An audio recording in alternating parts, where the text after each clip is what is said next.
Start ஆயிடுது. Okay, super.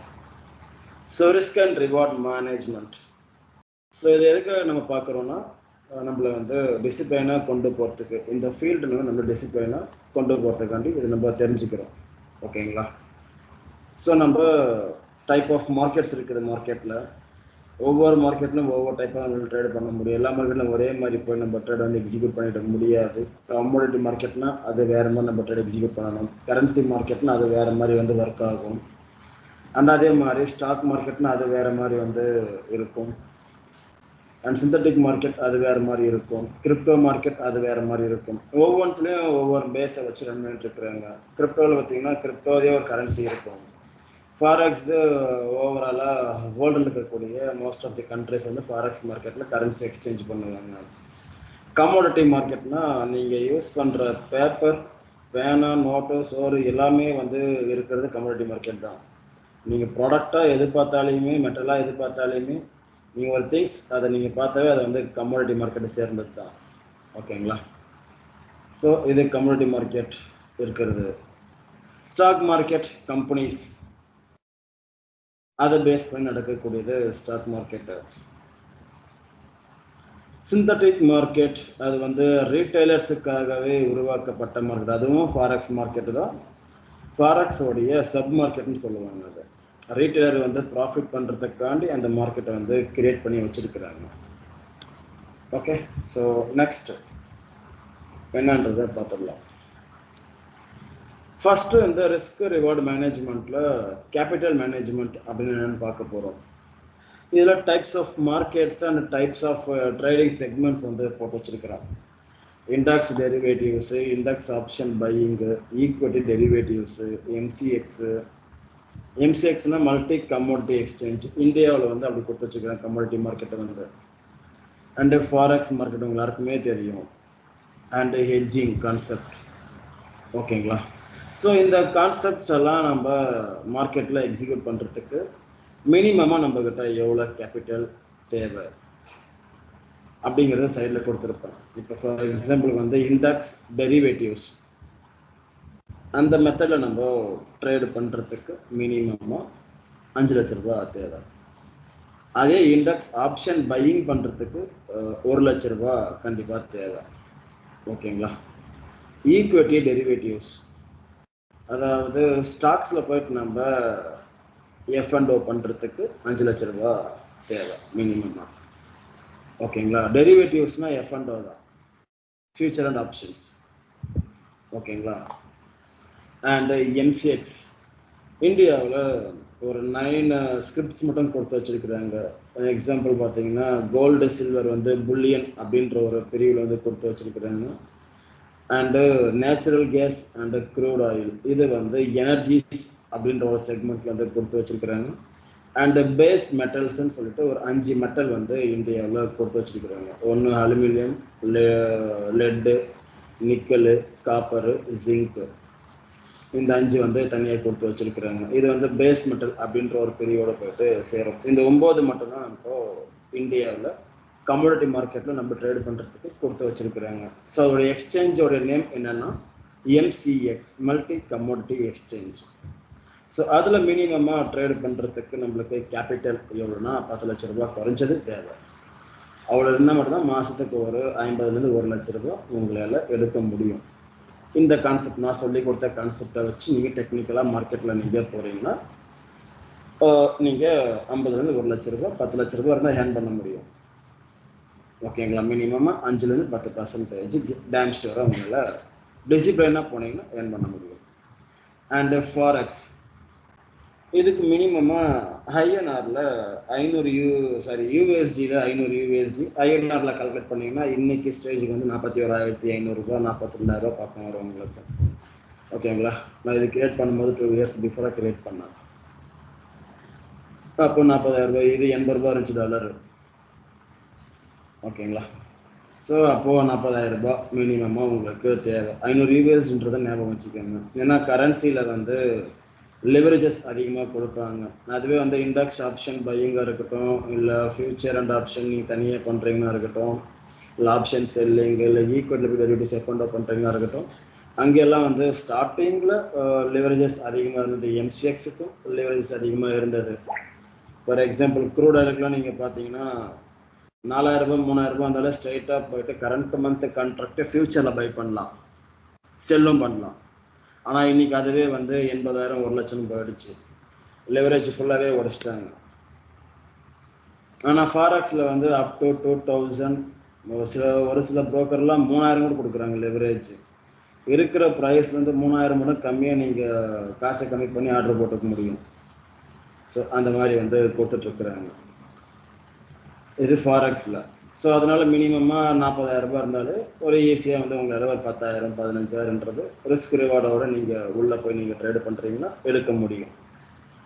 And hedging, இந்த hedging வந்து மோஸ்ட்லி இந்த கான்செப்ட் எதுக்காக கண்டுபிடிச்சாங்கன்னா ஆப்ஷனில் ட்ரேடு பண்ணுறவங்களுக்கு இருக்கக்கூடிய கான்செப்ட் தான் இந்த ஹெட்ஜிங்கு.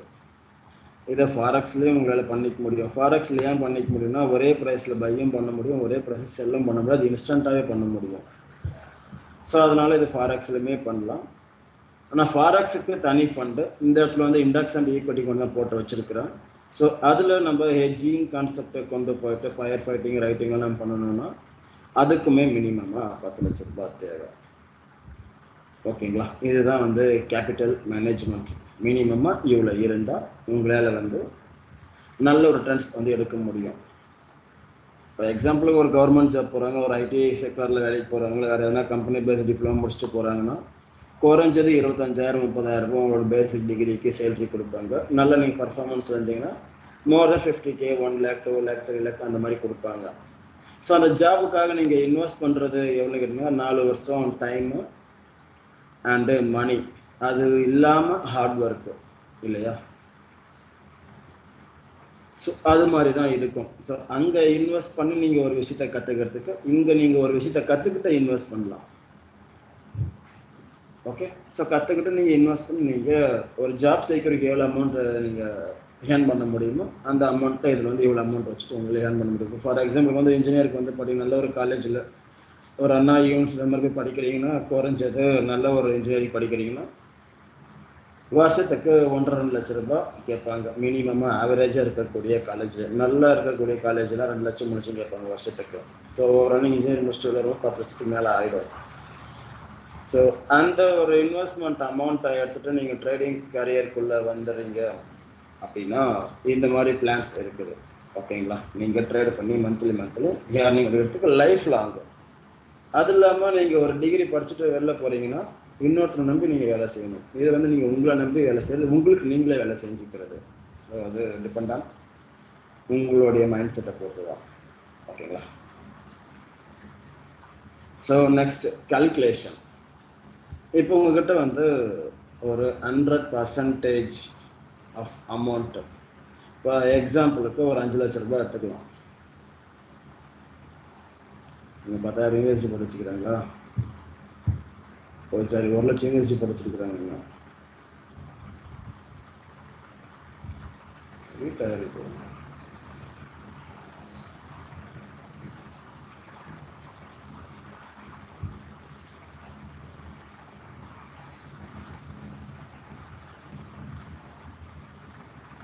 ஓகே. ஸோ இந்த ரிஸ்க்கு ரிவார்டு அப்படின்ற ஒரு விஷயம் இப்போ மார்க்கெட்டில் நான் வந்து சொல்லி கொடுத்த கான்செப்டில் உங்களால் மினிமமாக 1:3ன்றது ஈஸியாகவே கேட்ச் பண்ண முடியும்.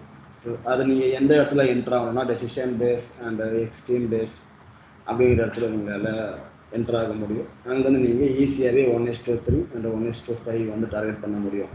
ஸோ ஆக்சுவல் டார்கெட் ஒன்று இருக்கும், ப்ரீவியஸ் ரிங்கைஸும் சொல்லியிருப்பேன். ஸோ இந்த கேபிட்டலில் 1% ரிஸ்க் எடுக்கிறீங்க நீங்கள்.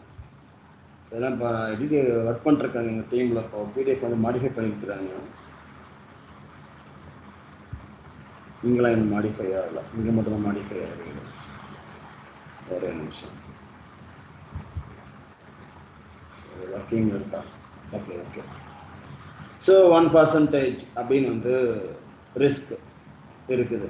ஓகேங்களா, 100%ல் ஒரு ட்ரேடுக்கு 1% அப்படின்னு ரிஸ்க் எடுக்கிறீங்க. உங்களோட ரிவார்டு வந்து 1:3 அப்படின்னு எடுத்தீங்கன்னா உங்களுடைய கேபிட்டல்லேருந்து 3% growth இருக்கும். ஓகேங்களா? அதே மாதிரி நம்ம சொல்லிக் கொடுக்குற கான்செப்ட் உடைய சக்ஸஸ் ரேஷியோ என்னன்னா 50-50 தான். 5 ட்ரேட் லாஸ் பண்ணுவீங்க, 5 ட்ரேட் நீங்கள் ப்ராஃபிட் பண்ணுவீங்க. ஸோ அப்போ நாங்கள் எப்படி ப்ராஃபிட் பண்ண முடியும் மார்க்கெட்டில்?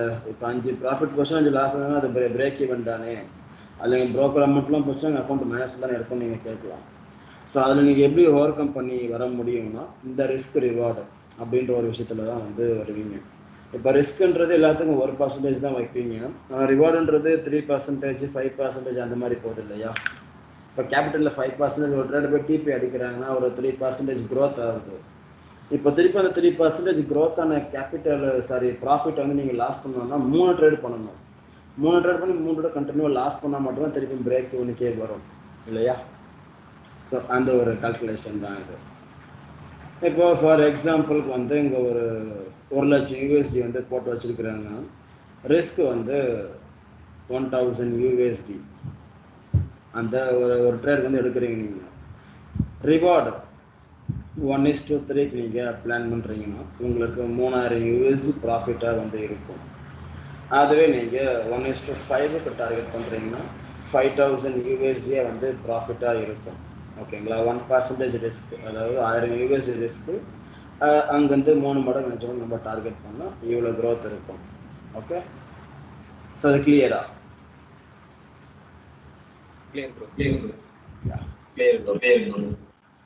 சூப்பர். இந்த எஸ்எம்சி, அதாவது நீங்கள் படிச்சுட்டு இருக்கிறது இந்த அட்வான்ஸ் ப்ரைஸ் ஆக்ஷன் கான்செப்ட். ஓகேங்களா? ஸோ அதான் நம்ம எஸ்எம்சின்னு அப்படின்னு யூஸ் பண்ணிக்கிறோம் சில வேர்ட்ஸ்லாம் வச்சு. ஸோ அதுவும் வந்து ப்ரைஸ் ஆக்ஷன் தான். ஸோ அப்படி நீங்கள் இது வந்து ஹையனர் இருக்கக்கூடிய பேஜ். இது ப்ரீவியஸ் பேஜில் கணக்கில் இருந்தது. இந்த பேஜ் வந்து எங்கள் டீமில் எடிட் பண்ணிட்டுக்கிறாங்க. இப்போ யூஎஸ்டியை மாற்றி வச்சுட்டுக்கிறாங்க.